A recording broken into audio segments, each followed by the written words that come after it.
Shikues të televizionit Klan, ju përshëndes, këto janë lajmet e orës 12, do të njihemi bashkë me zhvillimet më kryesore të deritanishme. Për të tretën ditë radhazi, numri I të prekurve nga Covid-19 mbetet në nivele minimale. Edhe këtë të mërkur janë 4 të infektuarit që u zbuluan nga analizat e ISHP-s, por mes tyre është edhe një grua shtatzën. Në 24 orët e fundit janë testuar 246 qytetarë si të dyshuar të prekur me Covid-19.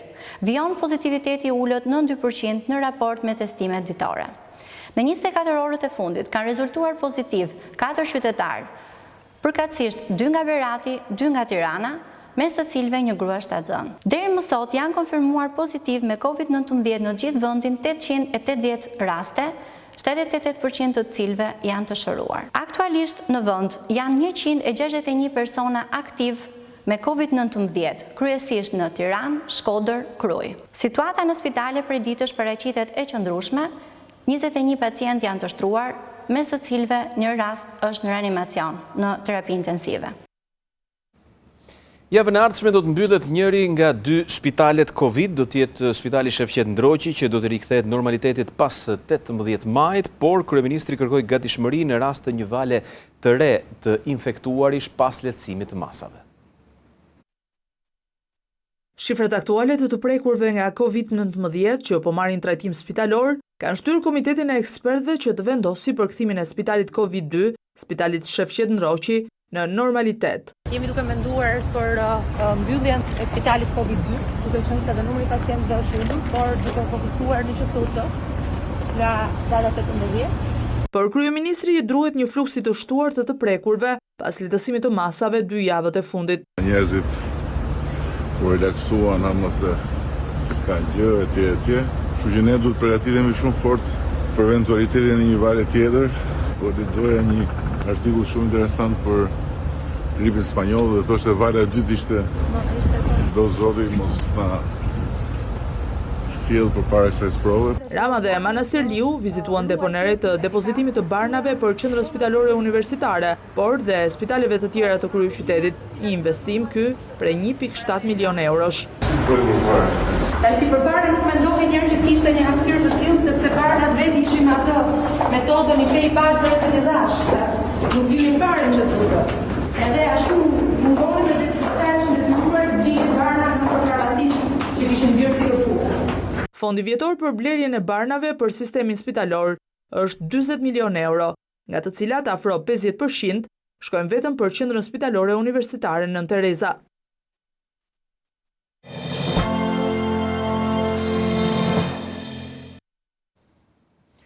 Këshilli politik për reformën zgjedhore është mbledhur sot në takimin e radhës në Pallatin e Kongreseve. Gazetaria Yildiz Mitro raporton drejt për drejt nga Pallati I Kongreseve, ku përfaqësuesit politik janë ulur përballë njëri tjetrit. Atëherë, Yildiz, duket se do të jetë një mbledhje e vështirë kjo që po zhvillohet sot pas ankesave të opozitës mbi disa deklarata të kryeministrit Edi Rama. Si është komentuar nga Partia Demokratike dhe Lëvizja Socialiste për Integrim kjo deklaratë e Ramës? Redi, në fakt ka nisur që në orën 10:30 këtu në Pallatin e Kongreseve, mbledhja e radhës për tryezën e reformës elektorale. Janë përfaqësuesit e opozitës dhe të mazhorancës si dhe ekspertët të cilët punojnë për drafthimin e kodit elektoral. Më duhet them që në fakt nuk do të jetë një mbledhje e lehtë kjo e sotmja, por pritet të jetë një mbledhje e shoqëruar me debate. Kjo edhe për shkak të deklaratave të bëra një ditë më parë nga kryeministri Rama, I cili u shpreh I gatshëm për një depolitizim të plot administratës elektorale me gjyqtar të cilët më herët do duhet të kenë kaluar vetingun. Më duhet të sqaroj se opozita kërkon një depolitizim të pjesshëm të administratës zgjedhore me gjyqtar që nuk do duhet të kenë kaluar vetingun. Këto deklarata të bëra një ditë më parë nga kryeministri Rama sipas opozitës janë një provokim I rënd. Ka pasur në fakt një shkëmbim emailësh mes përfaqësuesve të opozitës në tryezën e reformës elektorale Erdbulik Bashi dhe zotit kryeministrit Vasili me përfaqësuesit e shumicës në këtë tryezë, të cilët e kanë konsideruar deklaratën e kryeministrit Rama si cënim të konsensusit arritur për reformën elektorale. Sipas Bylyk Bashit, në emailin e dërguar në adresë të përfaqësuesve të shumicës parlamentare, thuhet se kryeministri po kërkon të marrë në konsiderat vetëm rekomandimet e bëra nga OSBE Odiri. Në fakt, sipas tij, në marrëveshjen e nënshkruar mes palëve në marrëveshjen e janarit, është rënë dakord që të merren në konsiderat në ndryshimet që do t'i bëhen kodit elektoral edhe propozimet e reformës elektorale. E në këtë pikë më duhet të them se kjo mbledhje me shumë gjasa që po zhvillohet larg vëmendjes së medias, duket që do të jetë e vështirë mes palëve, megjithatë ne do të presim kur mbledhja të përfundojë për të pyetur anëtarët e mazhorancës dhe të opozitës jo parlamentare. Yildiz, a kanë rënë dakord palët për ndonjë ndryshim në kod apo gjithçka është ende në diskutim? Po, më duhet të them se kanë qenë disa prej çështjeve për cilat palët më herët kanë arritur një dakordsi, ka pasur një konsensus mes tyre përpara se të ndërpritej puna e tryezës së reformës elektorale për shkak të pandemisë së Covid-19, është arritur një dakordsi sa i përket financimit të fushatave elektorale, por edhe çështjes përdorimit të teknologjisë në zgjedhje. Megjithatë, një çështje që ka ngjallur së fundmi debat është pikërisht deklarata e bërë një ditë më parë nga kryeministri për depolitizim të plotë administratës zgjedhore me gjyqtarë, cilët më herët do duhet të kenë kaluar vetingon. Çështja, le të themi, e sistemit elektoral do duhet të diskutohet gjatë ditës sotme, sikundër u tha edhe në mbledhjen e ditës së hënë nga bashkëkryetari socialist i Komisionit të Reformës Elektorale Damian Gjiknuri dhe zonja Hajdari, duhet ishte në rend të ditës, megjithatë mbetet për të parë nëse kjo çështje është diskutuar, pasi më duhet të them që tryeza po zhvillohet pa praninë e medias. Është e qartë atëherë, Yildiz, të falenderoj. Kryeministri Edi Rama ka deklaruar se hapja do të vazhdojë, por Tirana do të vijojë të jetë një zonë e kuqe. Në një bashkëbisedim online me gazetarët, kreu i qeverisë ka hedhur poshtë mundësinë e një krijimi për qeveri tranzitore përpara zgjedhjeve, ndërsa i konsideroi të papranueshme dy kërkesat e opozitës pikërisht për reformën zgjedhore. Tirana duke se do të mbetet ishulli i vetëm në hartën e vendit që do të vazhdojë të klasifikohet si zonë kuqe sa i takon masave anti-Covid. Kryeministri thotë se lehtësimet do të vijojnë dhe në javët në vazhdim, kur është menduar dhe hapja e çerteve dhe kopshteve në datën 1 qershor, por kryeqyteti ka ende raste të shumta aktive që bëjnë të pamundur kalimin në zonë të gjelbër. Tirana mbetet një problem ende, lehtësimi në Tiranë për momentin që flasim duket i pamundur edhe këtë javë. Në konferencën online me gazetarët, kryeministri pranon vështirësitë në vendimarrje për çeljen e sezonit turistik, për të cilin ende s'ka një datë se kur do të nisë. Nuk është thjesht çështja a do hapet turizmi, çështja është si. Pavarësisht krizës ekonomike që pasoi tërmetin dhe pandemin, Rama është besim plot se ringritja do të jetë shpejt. Ne do të kemi master planin e rimëkëmbjes dhe jemi të bindur që do ta kalojmë me shumë sukses dhe shumë më shpejt se sa që mund të parashikohet. Kryeministri pranoi të flasë dhe për politikën që në këtë periudhë ka kaluar në plan të dytë. Për reformën zgjedhore është i hapur për çdo kërkesë të opozitës, por dy kushte janë të panegociueshëm. Këto dy janë pika kyçe në këtë vështrimin ton, një administrat zgjedhore depolitizuar dhe një gjykatë zgjedhore e pastër. Gjykatës që nuk kanë kaluar vetingun, ne nuk do të pranojmë që të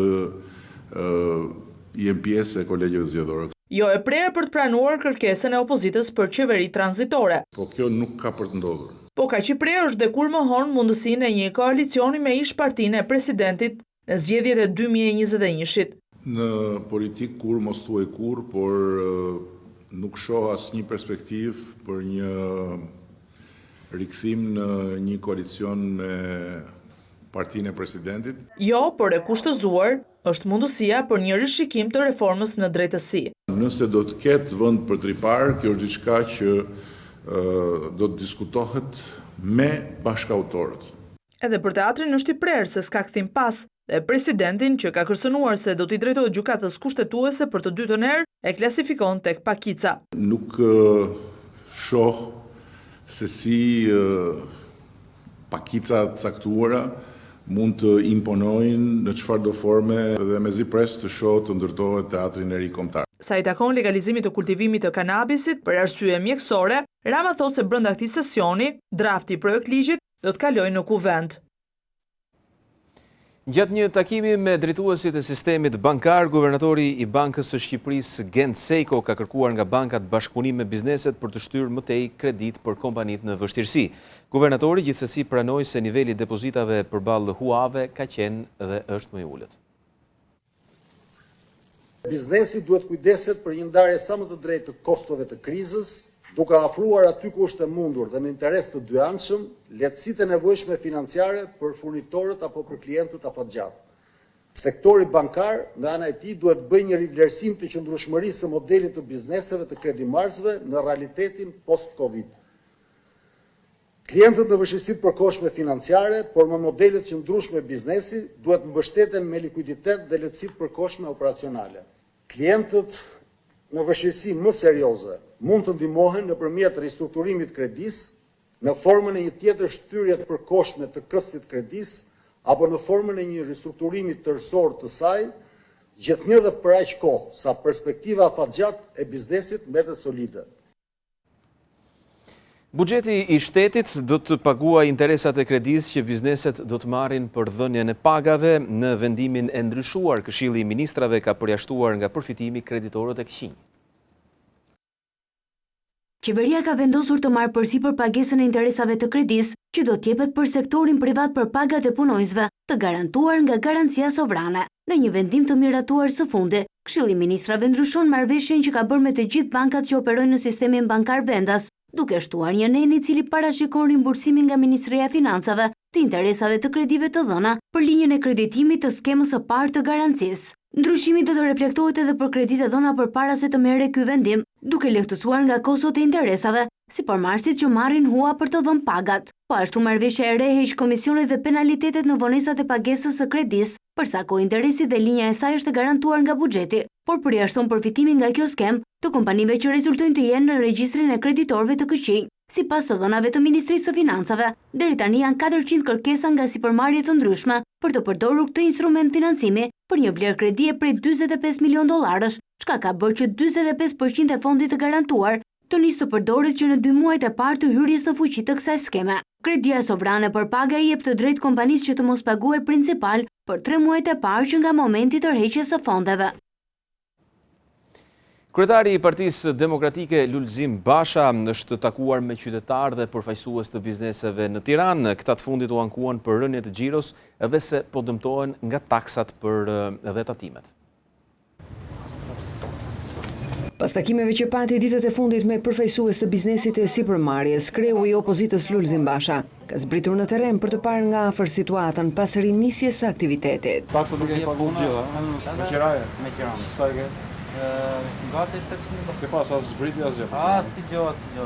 Don pagesat, taksa vetëm xhiro ka rënë gjys për gjys. Përfaqësues të bizneseve në kryeqytet që nuk e mbyllën aktivitetin edhe gjatë pandemisë, ankohen për rënje të xhiros. Si ka qenë xhiro këto 2 muaj? 70%.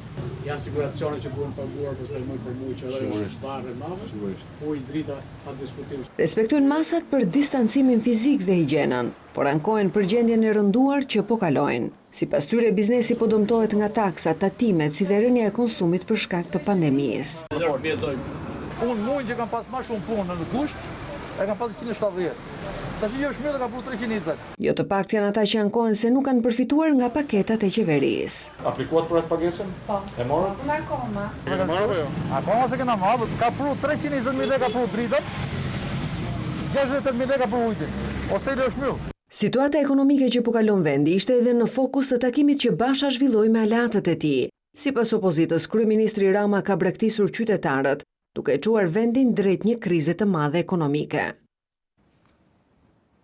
Vendet e Bashkimit Evropian pritet që të hapin kufit e brendshëm për t'i dhënë frymëmarrje turizmit në këtë sezon turistik.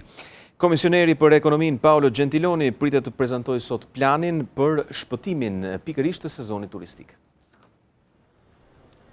Edhe pse rreziku i koronavirusit nuk është larguar, Bashkimi Evropian pritet të hapë kufit e brendshëm për të shpëtuar sezonin turistik të kësaj vere. Plani është i komisionerit të Unionit për ekonominë Paolo Gentiloni, i cili në një intervistë për të përditshme gjermane Süddeutsche Zeitung shprehet se propozimin do t'ja paraqesë këtë të mërkur për diskutim Komisionit Evropian. Pa dyshim që këtë verë do të kemi një sezon turistik, por me masa sigurie dhe kufizime.